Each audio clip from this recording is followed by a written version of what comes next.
You can dress modestly. So I actually did start to wear salwars. I wore them to church because I was actually going to Church of England at the time.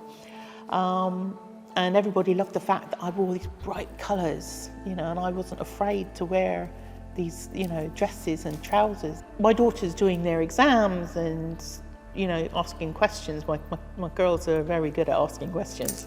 And if they didn't ask me, then they would ask somebody at school and then they'd come back. I mean, my daughter went to a Catholic school and she was the only non-Catholic.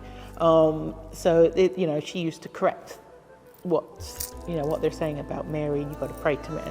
You know, she would correct them on that, and they didn't quite like that. But it's somebody else's opinion.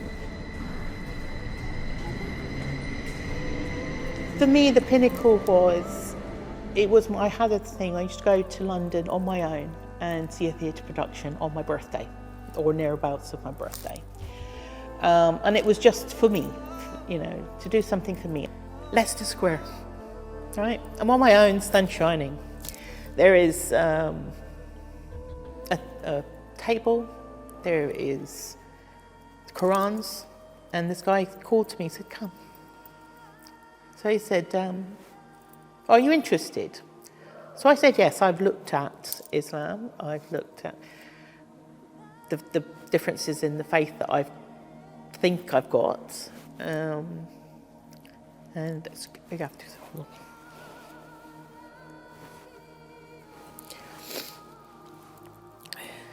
I stood there for nearly 2 hours talking to this brother. And at the end he said to me, what you believe is what is Islam.